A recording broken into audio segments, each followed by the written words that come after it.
carrière professionnelle au FMI, cela a été une expérience enrichissante, puisque j'ai eu l'occasion ainsi de visiter de nombreux pays et de m'enrichir de multiples expériences à travers le monde. J'ai été heureux d'avoir été recruté quelques années plus tard à la BCEAO, dont le siège était alors à Paris, car cela me donnait l'occasion de travailler enfin pour mon pays. C'est à Dakar, dans le cadre d'un accord entre les autorités voltaïques d'alors et le président Houphouët-Boigny, que j'ai été nommé en 1982 vice-gouverneur de la BCEAO, poste normalement dévolu au Burkina Faso. Le président Houphouët avait certainement ses raisons. Mais dès que le président Sankara eut accédé au pouvoir à Haute-Volta, il exigea que je sois remplacé par un Burkinabé, ce qui a été fait. Dans l'exercice de mes fonctions à la BCEAO, un passeport diplomatique m'a été délivré par la Haute-Volta. Tout le monde sait que le passeport diplomatique n'est pas une pièce d'identité. Il peut être délivré par un État souverain à des étrangers dans l'exercice d'une fonction. On me reproche d'avoir utilisé le passeport diplomatique voltaïque pour établir les actes notariés d'achat de biens immobiliers et une fiche d'ouverture de compte bancaire. Demandez à n'importe quel juriste. Il vous expliquera que ces actes sont de nature purement commerciale et n'ont donc pas pour effet d'établir une nationalité. Et c'est cela la vérité.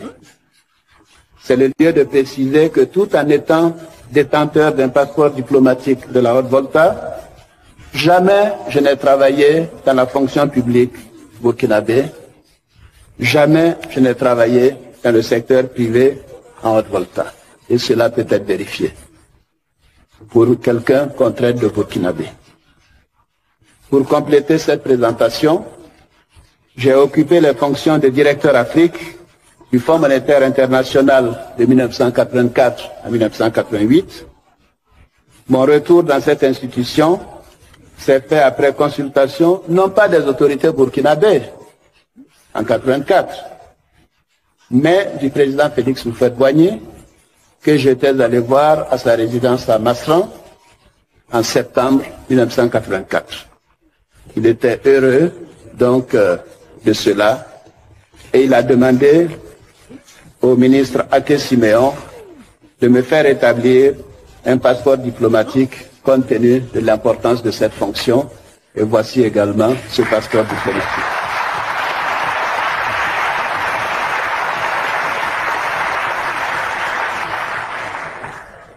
Au décès du gouverneur Abdoulaye Fadiga, à qui je dois beaucoup dans ma carrière, le président Houphouët m'a fait le grand honneur de me rappeler pour assumer cette fois les fonctions de gouverneur de la BCEAO, poste réservé à la Côte d'Ivoire.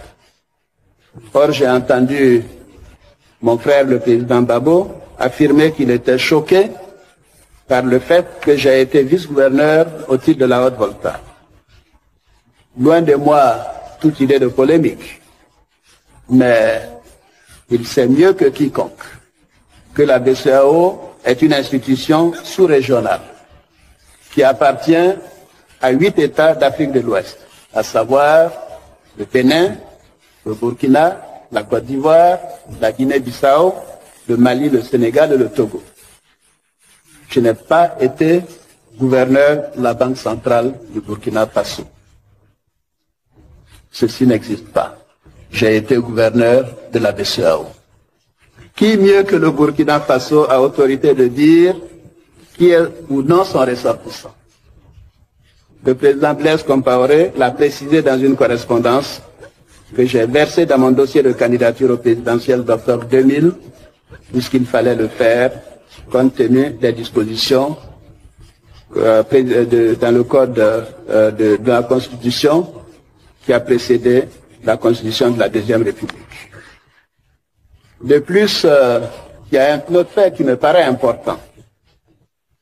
Parce que, avant de me nommer au poste de directeur général adjoint au Fonds monétaire international, M. Michel Kansu, qui en était le directeur général à cette période, a pris soin de consulter le chef de l'État ivoirien, le président Henri Konan Bédié, et non pas le chef d'État burkinabé.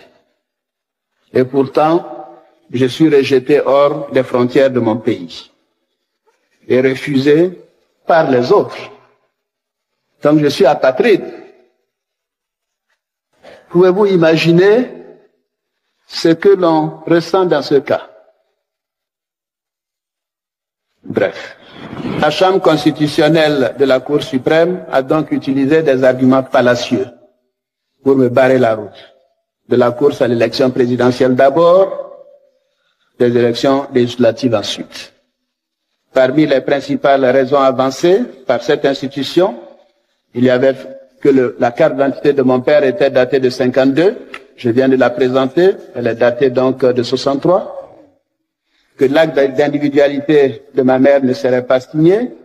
Là encore, je verse au dossier l'acte d'individualité de ma mère, daté donc du 13 janvier 2000, et vous verrez bel et bien que l'acte d'individualité est signé. Tout ce que je viens de vous présenter ce matin montre bien qu'il ne s'agit pas d'un problème juridique. Il s'agit purement et simplement d'un problème politique. Je voudrais maintenant parler de la Constitution.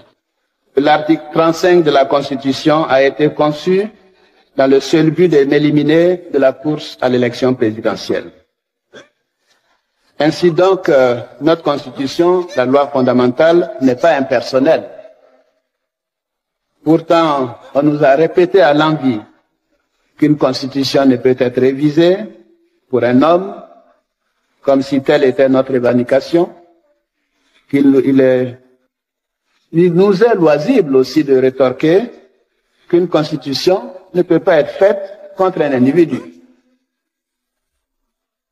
Autant, elle ne peut pas être faite contre un individu en qui se reconnaissent des millions d'Ivoiriens.